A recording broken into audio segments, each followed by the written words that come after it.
Assalamualaikum warahmatullahi wabarakatuh. Kami akan mempresentasikan makalah yang berjudul Manfaat Sinar Tampak di Bidang Informatika atau IT. Saya Najwa Fitri akan menjelaskan materi bab pertama, pendahuluan. A. Latar belakang. Gelombang elektromagnetik adalah gelombang yang memiliki muatan energi listrik dan magnet tanpa memerlukan media rambat. Artinya, gelombang elektromagnetik dapat merambat meskipun dalam ruang hampa. Gelombang elektromagnetik berbentuk seperti gelombang transversal pada umumnya, yaitu arah rambatnya tegak lurus terhadap arah getarnya. Dalam kehidupan sehari-hari, manusia banyak memanfaatkan gelombang elektromagnetik. Gelombang elektromagnetik tersusun atas perambatan medan listrik E dan medan magnet B yang saling tegak lurus satu sama lain. Arah getar dan arah rambat gelombang medan listrik dan medan magnetik saling tegak lurus, sehingga gelombang elektromagnetik termasuk gelombang transversal yang dapat merambat di ruang hampa. Oleh sebab itu, mempelajari gelombang ini penting untuk dilakukan, khususnya jika Anda penasaran dengan cara kerja benda-benda seperti teknologi ronsen dan sinyal radio. Saat ini, masyarakat kurang mengetahui manfaat sinar tampak di bidang IT. Maka dari itu, kami akan membahas tentang apa saja manfaat sinar tampak di bidang IT, agar masyarakat lebih mengetahui apa saja manfaatnya, bukan hanya menggunakannya saja. Lalu, B. Rumusan masalah. Berdasarkan latar belakang di atas, penulis merumuskan masalah, yakni apa saja manfaat dari sinar tampak di bidang IT. C. Tujuan penelitian. Tujuan penelitian ini adalah untuk mengetahui lebih dalam lagi apa saja manfaat sinar tampak di bidang IT. D. Kegunaan penelitian. Bagi peneliti, kegunaan penelitian ini diharapkan dapat memberi dan menambah wawasan dalam menganalisis manfaat yang ada pada sinar tampak dalam bidang IT. Lalu kedua, penelitian ini juga diharapkan dapat meningkatkan keterampilan dalam memaparkan data secara jelas dan sistematis. Bagi pembaca, penelitian ini diharapkan dapat memberikan gambaran umum kepada pembaca tentang manfaat sinar tampak dalam bidang IT. Lanjut ke bab 2. Kajian pustaka. Stasiun gelombang mikro bekerja dengan bantuan dari antena, perangkat penerima, dan peralatan lainnya yang dibutuhkan untuk transmisi data komunikasi dengan gelombang mikro.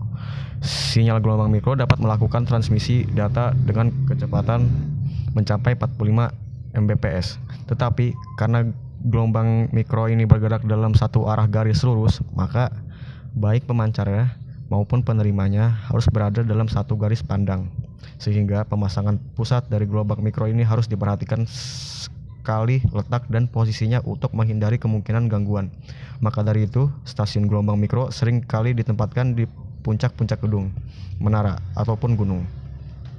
Kemudian A. Sifat gelombang elektromagnetik. Perubahan medan listrik dan medan magnet terjadi pada saat yang bersamaan. Gelombang elektromagnetik dapat merambat dalam ruang hampa besar medan listrik F berbanding lurus dengan besar medan magnet. Dengan hubungan E sama dengan CB. Arah medan listrik dan medan magnet saling tegak lurus dan arah keduanya tegak lurus terhadap arah rambat gelombang. Dari sifat di atas dapat dikatakan bahwa gelombang elektromagnetik merupakan gelombang transversal karena termaksud gelombang transversal, maka dapat mengalami polarisasi, peristiwa pemantulan, pembiasan, inferensi, dan pelenturan. B. Spektrum gelombang elektromagnetik. Bahwa gelombang elektromagnetik terdiri atas bermacam gelombang yang memiliki frekuensi dan panjang gelombang berbeda. Spektrum gelombang elektromagnetik diurut mulai panjang gelombang paling pendek sampai panjang adalah berikut. A. Sinar gamma. B. Sinar röntgen. C. Sinar ultraviolet. D. Sinar tampak. E. Sinar inframerah. F. Gelombang radar. H. Gelombang radio. Spektrum gelombang elektromagnetik tampak memiliki warna yang berbeda-beda. Warna ini disebabkan perbedaan frekuensi. Kemudian warna-warna dalam spektrum. Meskipun spektrum optik adalah spektrum yang kontinu sehingga tidak ada batas yang jelas antara satu warna dengan warna lainnya. Tabel berikut memberikan batas kira-kira untuk warna-warna spektrum. Yang pertama, ungu. Warna ungu memiliki 380 sampai 450 nanometer. Warna biru memiliki 450 sampai 495 nanometer. Warna hijau memiliki 495 sampai 570 nanometer. Warna kuning memiliki 570 sampai 590 nanometer. Jingga memiliki 590 sampai 620 nanometer. Merah 620 sampai 750 nanometer. Kemudian merah muda 1000 sampai seterusnya nanometer. Kemudian bab 3, metodologi penelitian. Waktu dan tempat penelitian. Penelitian ini dilakukan di SMA 6 Tambun Selatan pada bulan Januari tahun 2021. Kemudian teknik penelitian. Teknik penelitian karya ilmiah ini adalah 1. Observasi. Observasi yaitu untuk mengetahui adakah manfaat sinar tampak pada bidang IT. Yang kedua, penelitian pustaka untuk mendapatkan beberapa kajian dan pengolahan karya tulis. Penulis mereferensinya dari beberapa buku. Yang ketiga adalah pencarian di internet. Penulisan melakukan browsing dan beberapa situs di internet untuk mencari informasi yang berhubungan dengan karya ini. Kita masuk ke bab 4, paparan data dan temuan penelitian. A. Sinar gamma merupakan gelombang elektromagnetik yang mempunyai frekuensi tertinggi dalam spektrum gelombang elektromagnetik, yaitu antara 10⁻17 Hz sampai 10⁻25 Hz. Sinar gamma berasal dari radioaktivitas nuklir atau atom-atom yang tidak stabil dalam waktu reaksi inti. Sinar gamma memiliki daya tembus yang sangat kuat, sehingga mampu menembus logam yang memiliki ketebalan beberapa sentimeter. Mengingat energi sinar gamma yang sangat besar, tak heran jika sinar ini bisa menembus logam beberapa sentimeter. Sinar gamma dihasilkan oleh aktivitas radioaktif atau atom-atom yang tidak stabil di reaksi inti. B. Sinar X merupakan gelombang elektromagnetik yang mempunyai frekuensi antara 10⁻16 sampai 10⁻22 Hz dengan panjang gelombangnya antara 10⁻⁻6 sampai 10⁻⁻14 meter. Sinar X disebut juga sinar Ronsen karena ditemukan oleh Wilhelm Conrad Ronsen pada tahun 1895. Tumbukan antara elektron dan logam disertai pelepasan energi dalam bentuk radiasi sinar X. Oleh karena energinya yang sangat besar, tak heran jika sinar X mampu menembus logam dan tulang manusia. C. Sinar ultraviolet. Sinar ultraviolet merupakan gelombang elektromagnetik yang mempunyai frekuensi antara 10⁻15 Hz sampai 10⁻16 Hz dan memiliki panjang gelombang antara 10⁻6 sampai 100⁻8 meter. Sinar ultraviolet dihasilkan dari atom dan molekul dalam nyala listrik. Selain itu, sinar ultraviolet dapat diperoleh dari reaksi sinar matahari. D. Sinar tampak atau cahaya tampak, yaitu merupakan gelombang elektromagnetik yang mempunyai frekuensi antara 10⁻14 Hz dengan panjang gelombangnya antara 400 nanometer sampai 800 nanometer. Mata manusia sangat peka radiasi sinar tersebut, sehingga cahaya atau sinar tampak sangat membantu penglihatan manusia. Panjang gelombang terpendek dari cahaya tampak dimiliki oleh cahaya ungu. Artinya, cahaya ungu memiliki frekuensi dan energi terbesar dibandingkan warna lainnya. Sementara itu, panjang gelombang terpanjang dimiliki oleh cahaya merah. Aplikasi cahaya tampak bisa kamu lihat pada laser. E. Sinar inframerah merupakan gelombang elektromagnetik yang mempunyai frekuensi antara 10⁻10 sampai 10⁻13 Hz dengan panjang gelombangnya antara 0,1 sampai 10⁻5 meter. Frekuensi gelombang ini dihasilkan oleh getaran-getaran elektron pada suatu atom atau bahan yang dapat memancarkan gelombang elektromagnetik pada frekuensi Hertz. Pada frekuensi khas. F. Gelombang mikro. Gelombang mikro merupakan spektrum gelombang elektromagnetik yang memiliki frekuensi terkecil kedua setelah gelombang radio. Frekuensi gelombang mikro adalah 1010 Hz dengan panjang gelombang 3 mm. Gelombang mikro bisa dimanfaatkan untuk kepentingan deteksi bawah laut menggunakan radar, membantu pendaratan pesawat, dan sebagainya. G. Gelombang radio. Gelombang radio merupakan spektrum gelombang elektromagnetik yang memiliki panjang gelombang terbesar dan frekuensi terkecil. Gelombang ini dihasilkan oleh elektron pada kawat penghantar. Elektron tersebut nantinya akan menghasilkan arus bolak-balik pada kawat. Gelombang radio dipancarkan melalui transmitter atau antena pemancar dan diterima oleh receiver atau antena penerima. Spektrofometri visible disebut juga sebagai spektrofometri sinar tampak. Yang dimaksud sinar tampak adalah sinar yang dapat dilihat oleh mata manusia. Cahaya yang dapat dilihat oleh mata manusia adalah cahaya dengan panjang gelombang 400 hingga 800 nanometer dan memiliki energi sebesar 299 hingga 149 kilojoule per mol. Elektron pada keadaan normal atau berada pada kulit atom dengan energi terendah disebut keadaan dasar atau ground state. Energi yang dimiliki sinar tampak mampu membuat elektron terreaktisasi dan dari keadaan dasar menuju kulit atom yang memiliki energi lebih tinggi atau menuju keadaan terreaktisasi. Cahaya yang diserap oleh suatu zat berbeda dengan cahaya yang ditangkap oleh mata manusia. Cahaya yang tampak atau cahaya yang dilihat dalam kehidupan sehari-hari disebut juga warna komplementer. Misalnya, suatu zat akan berwarna orange bila menyerap warna biru dari spektrum sinar tampak dan suatu zat akan berwarna hitam bila menyerap semua warna yang terdapat pada spektrum sinar tampak. Di sini saya akan mempresentasikan tentang bab 5, yaitu pembahasan dari makalah ini. Seperti yang sudah di awal disebutkan, rumusan masalah dari makalah ini adalah apa saja manfaat sinar tampak pada bidang IT. Manfaat dari cahaya tampak secara keseluruhan, dia bisa digunakan sebagai sinar laser yang digunakan pada bidang telekomunikasi untuk menyiarkan suara, gambar, atau sinyal melalui serat optik. Sinar laser juga bisa digunakan di bidang kedokteran untuk mendiagnosis penyakit. Lalu di bidang industri untuk mengelas dan memotong lempengan baja. Lalu manfaat pada bidang IT, yang pertama ada dalam bidang fotografi. Sinar laser mampu menghasilkan bayangan 3 dimensi dari suatu benda yang disebut dengan holografi. Apa itu holografi? Holografi adalah teknik yang memungkinkan cahaya dari suatu benda yang tersebar, direkam, lalu kemudian direkonstruksi sehingga menjadi objek seolah-olah berada pada posisi yang relatif sama dengan media rekaman yang direkam. Gambar yang sudah direkam tadi lalu berubah sesuai dengan posisi. Setelah itu, perubahan sistem pandangan sama seperti saat objek itu masih ada, sehingga gambar yang direkam akan muncul secara 3 dimensi atau biasa disebut dengan hologram.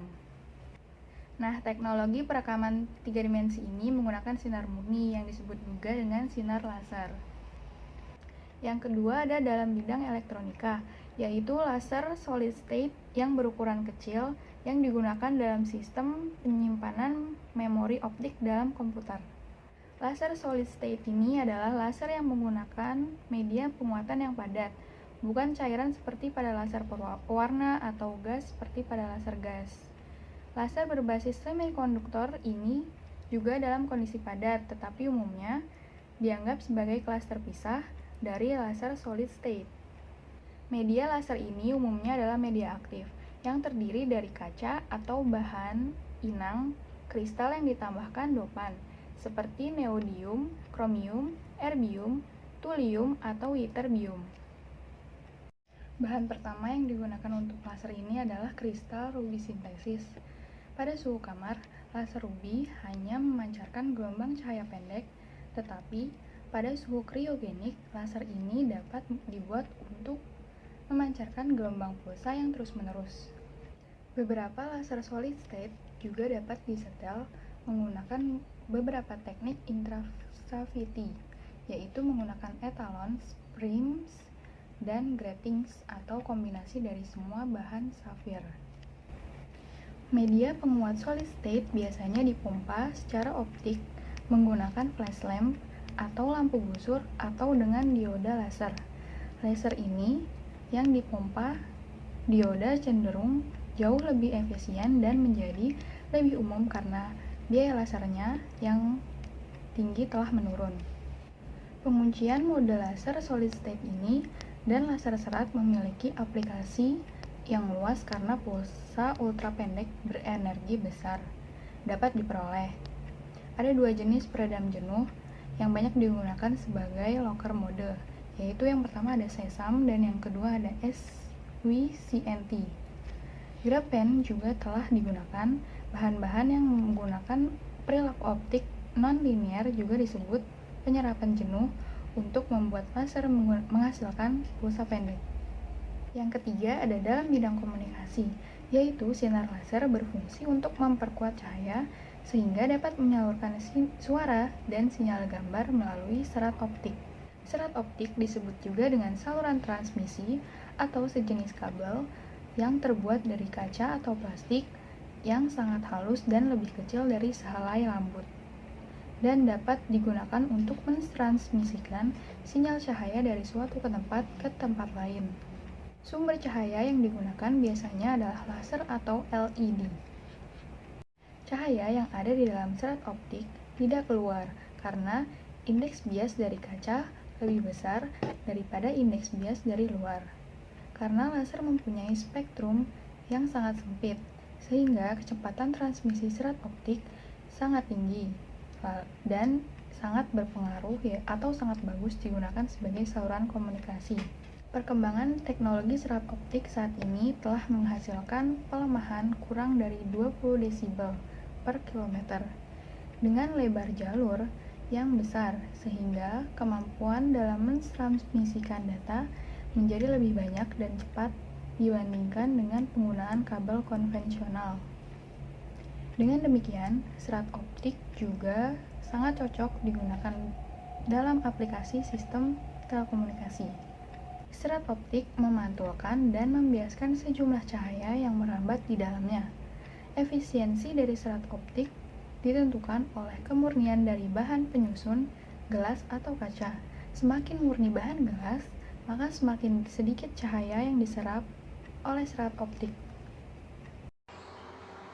Terakhir, bab 6 penutup. A. Kesimpulan. Berdasarkan penelitian yang kami lakukan dan kami uraikan yang terdapat pada pembahasan, paparan data, dan temuan penelitian yang telah disampaikan penulis mengenai manfaat sinar tampak di bidang IT, dapat ditarik kesimpulan bahwasannya, pertama, gelombang elektromagnetik adalah gelombang yang memiliki muatan energi listrik dan magnet tanpa memerlukan media rambat. Kedua, sinar tampak atau cahaya tampak merupakan gelombang elektromagnetik yang mempunyai frekuensi antara 10 sampai 14 Hz dengan panjang gelombangnya antara 400 sampai 800 nanometer. Mata manusia sangat peka terhadap sinar tersebut, sehingga cahaya atau sinar tampak sangat membantu penglihatan manusia. Ketiga, aplikasi cahaya tampak bisa kamu lihat pada laser. Keempat, manfaat dari cahaya tampak ialah sebagai laser yang digunakan pada bidang telekomunikasi untuk menyiarkan suara, gambar, atau sinyal pada melalui serat optik. Sinar laser juga digunakan di bidang kedokteran untuk mendiagnosis penyakit. Di bidang industri, sinar laser digunakan untuk mengelas dan memotong lembengan baja.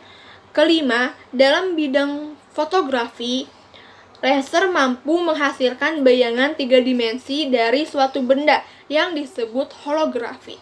Holografi adalah teknik yang memungkinkan cahaya dari suatu benda yang tersebar direkam dan kemudian direkonstruktur sehingga objek seolah-olah berada pada posisi yang relatif sama dengan media rekaman yang direkam.